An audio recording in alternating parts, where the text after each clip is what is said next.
All right, y'all, welcome back to the show. It's Anti-War Radio. I'm Scott Horton. And our next guest on the show is Philip Giraldi, former CIA and DIA counterterrorism officer.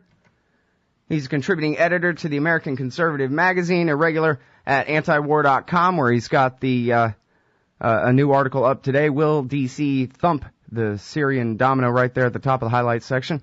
And, of course, he's the executive director of the Council for the National Interest Foundation. Welcome back, Phil. How are you doing? I'm fine, Scott. How about you? I'm doing pretty good. Appreciate you joining us here today. Will Washington thump the Syrian Domino? Are they already thumping it? Yeah, I think all indications are that there is a semi-secret program going on to support the so-called rebels in Syria, and this is manifesting itself in various ways. Obviously, Hillary has worked out some deals with the Turks and with some other Arab states, all of whom have kind of some kinds of interests in terms of what they want to see come out of Syria. But it's the kind of situation like Libya where you don't know what's going to come out. Mm-hmm.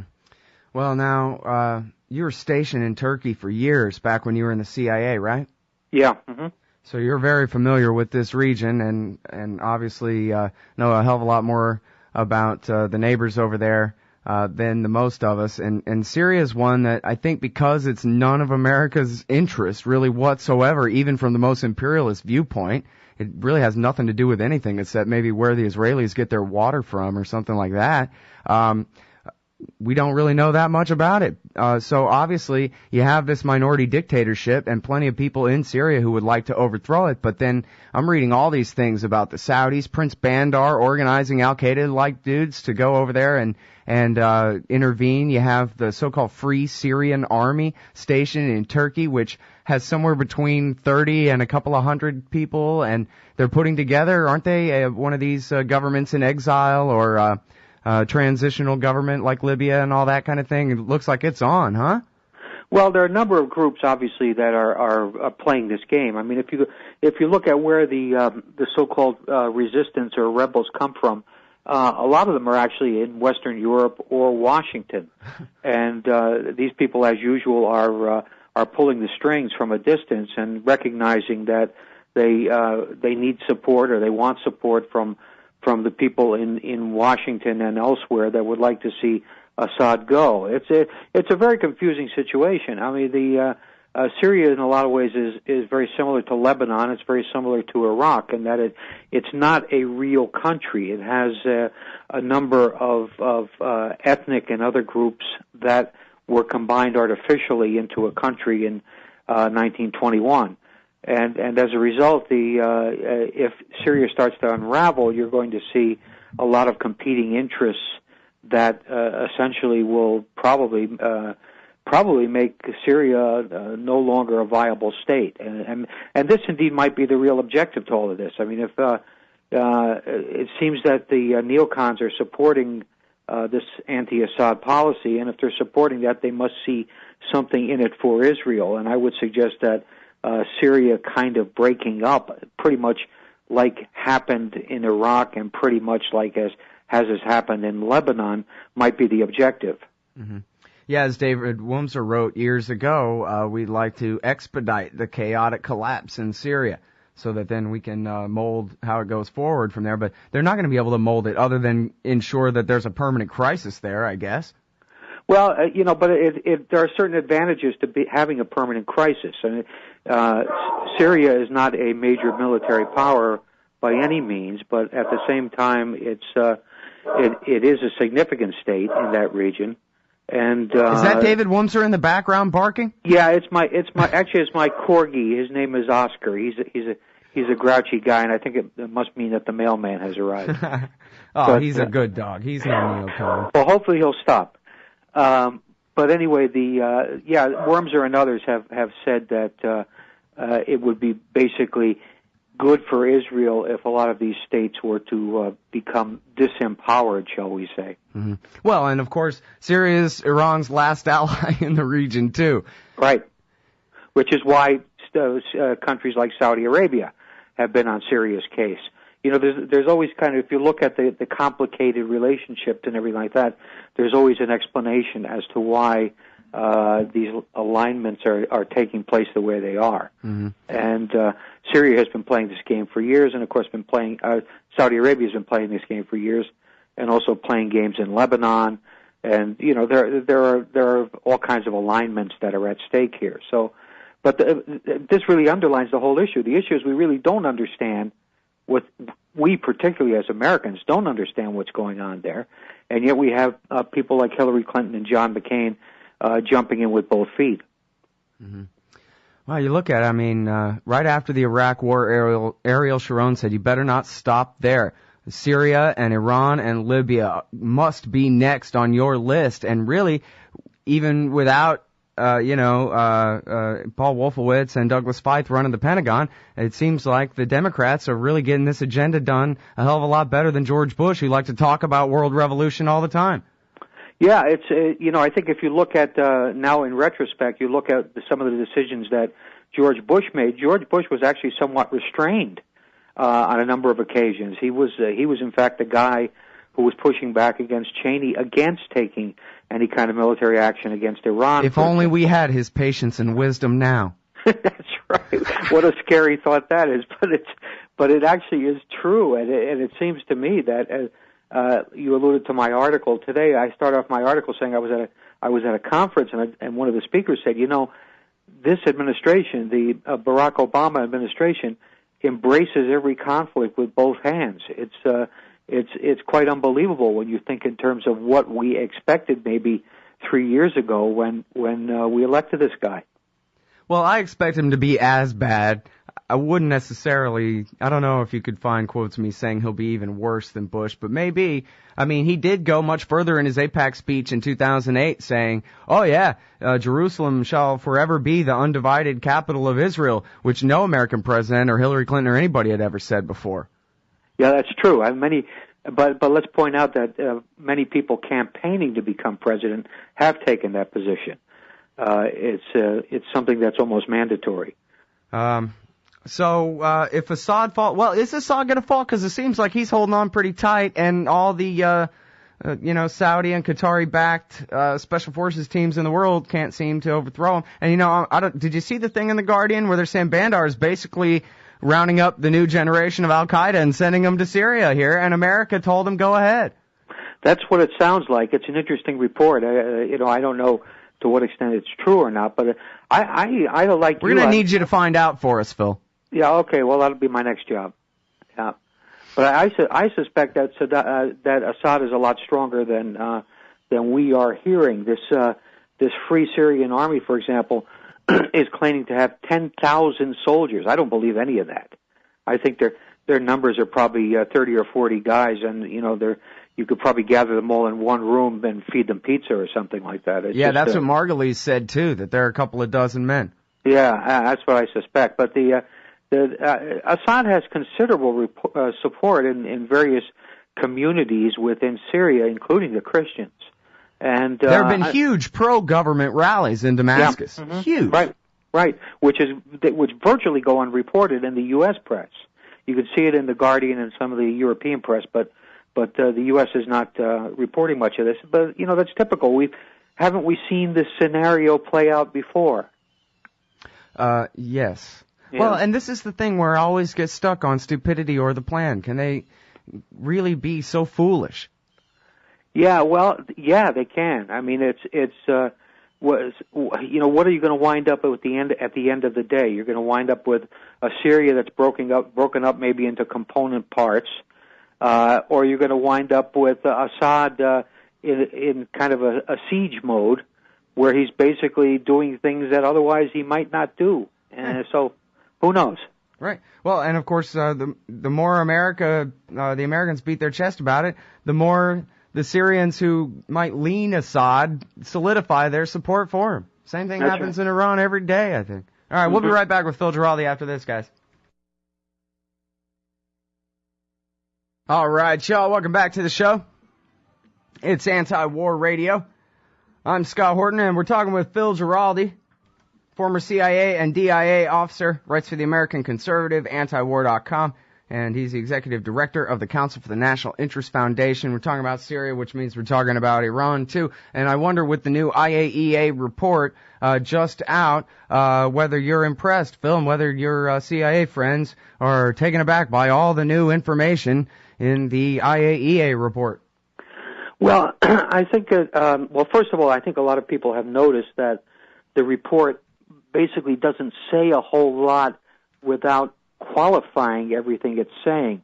That basically it's admitting that a lot of what it is concluding is surmise, or it's suggestions that something might be so, but there's very little in the way of hard evidence. And the other thing I would point out, and I've pointed out to a number of friends since the report came out, is that, the IAEA doesn't have any intelligence function. They aren't able to go out and collect information. So the information that is appearing in this report, or has appeared in this report, I believe all came from either Israel or the United States. And as a result, one would have to say that the information is somewhat suspect. Yeah. Well, the thing about it that got me was I actually was surprised that they used the so-called smoking laptop.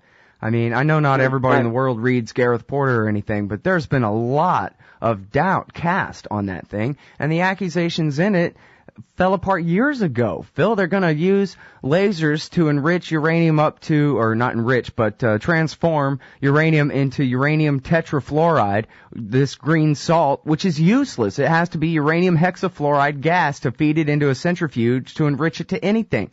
And so, and it was just a blueprint for a bench-level experiment in green salt. Like, I'm supposed to be running scared about this. I've been mocking this ridiculous accusation for years. And Gareth Porter and Scott Ritter and every Iran expert from left to right and all over the place, and even in the Washington Post, even David Albright himself got in an argument with David Sanger at the New York Times about their misuse of the term warhead when they're talking about a delivery vehicle, and a delivery vehicle that couldn't hold a nuke anyway. I mean, this stuff is bogus. Yeah, and indeed, as I'm sure you're completely aware, there's even been some doubt about the legitimacy of these laptops, that they might have been plants by either the CIA or Mossad to discredit the Iranians. I mean, when I was first reading, I was thinking, are they talking about other laptops? Because it seemed to me that those laptops had been so thoroughly discredited that nobody could even be referring to them. And, I know, that's what I thought too. Oh, a new laptop. No, the same old laptop, really. Oh, okay, great, guys. Yeah, so anyway, the whole story is ridiculous. And, the question becomes, to what extent are we seeing basically a policy that's driven by the desire to keep Iran marginalized and as the constant enemy for whatever purposes, and eventually, because eventually this kind of policy is going to lead to war, and there's no question about it. How about this bill in the Senate now, where U.S. diplomats cannot speak? It will be illegal for U.S. diplomats to even speak to Iranian diplomats. Mm-hmm. I mean, what kind of a law or bill is that? I mean, what is the point of diplomacy if you can't have your diplomats speaking to the people that are giving you problems to try to resolve those problems? We are like a bunch of lunatics running around and just making our situation worse and worse and worse. And I just really can't believe it anymore. Yeah, I mean, it does seem like they want war, and I guess this is one of those stupidity or the plan questions like we were talking about with Syria before the break there, where it seems like everything America does just solidifies support for their regime over there. And even though a lot of people hate the regime, we threaten their civilian nuclear program all day, and that does nothing but make people want to rally around their government the same way if anyone was threatening us, even right-wing Republicans would rally around Barack Obama. In fact, we saw in the debate the other night, they rally around Barack Obama when it comes to any matter of foreign policy as long as he's violent. If they criticize him, it's for not being violent enough. Even though they're his biggest dissenters, supposedly, these Republicans. It's the same thing over there, and I've read, 100 different experts. I can go ahead and assert it as a fact myself now, even though I've never been there. They all, every man, woman, and child in Iran, hates the Mujahideen-e-Khalq and consider them the worst traitors, this communist terrorist cult of bombers who apparently, and maybe you can comment on this, bombed a missile depot in Iran just the other day. They have no support inside that country at all, and every time we support them and they blow up something there. All that does is make people love the Ayatollah like he's George Bush with a 90% approval rating. Where am I wrong? Well, no, you're absolutely right. One of the interesting aspects about this, I've discussed this with other former intelligence officers who know about Iran and Iranian operations, and we all agree that the U.S. and Mossad have virtually no capability inside Iran. They don't have a lot of agents running around that are able to assassinate people or are able to blow things up. They're doing all this stuff through the Mujahideen-e-Khalq. So the Mujahideen-e-Khalq, which our Congress is trying to remove from the terrorist list, is basically a major terrorist organization. That's basically all they do. That's all they're capable of. That's operating inside Iran and is operating on behalf of Mossad and CIA. And so this stuff is really dangerous. And you get by projection, you get this kind of situation like we had in lead up to Iraq, where you have this indigenous group which you're relying on for information and relying on to do things for you, and they're kind of calling the shots. They can tell you what they want to tell you. They can spin it whatever way they want to spin it. And meanwhile, they're killing Iranians, and we're kind of sitting on the sideline and wondering, will the Iranians ever react to this? If the Iranians ever react to this, they're going to have to kill some of our people. Is that what we want? Well, and look, this Myram Rajavi lady, who's like Bo and T of the Heaven's Gate cult over there, right. They make Ahmed Chalabi look like Ron Paul or something. That's an interesting metaphor, Scott. But yeah, I was trying to think of someone who, whose word can be trusted, who's a decent, reasonable person, and he was the first one that sprang to mind there. But anyway, yeah, I mean, these people are nutcases, and plus, we keep forgetting they killed a bunch of Americans back in the 70s. When I was at CIA training school, I think I may have told you the story already. The exercise where they started out to show us how you could really get in trouble overseas, they did a simulation of the attack that was carried out by the Mujahideen-e-Khalq on two U.S. Air Force officers that were being driven in from the airport to the city back in the 70s. And they did a simulation of this whole thing to show how it took place, how these people were killed in a matter of seconds, and the attackers took off. But that was the Mujahideen-e-Khalq who did it. Yeah, and if people just go and search MEK at state.gov, you can find reports from just last year. The 2010 terrorism report has an entire write-up on this. And there's a RAND Corporation study and all kinds of great stuff. In fact, Justin's recent article about the MEK 2 articles ago at antiwar.com is full of links to, all kinds of scholarship and documentaries and everything about the MEK. And they really are kooks. I mean, they make David Koresh seem like the most reasonable of preachers. Yeah, that's right. That's right. I mean, this is a cult, and it's also it has all kinds of other overlays in terms of how they see the world politically and so on and so forth. And these are not people that are friends of ours. And as Justin did point out, they're friends of Mitt Romney. Yeah, and they're friends of a lot of people that they pay $50,000 a crack to go and speak for them. And is this what our country has come down to? We have a bunch of people who should know better, former senior officials of the U.S. government, going around and speaking in favor of these idiots. I don't get it.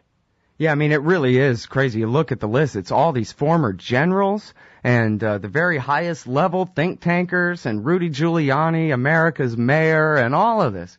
Mm-hmm. Right. Yeah, and they're all getting paid very heavy fees to do this. This is widely known.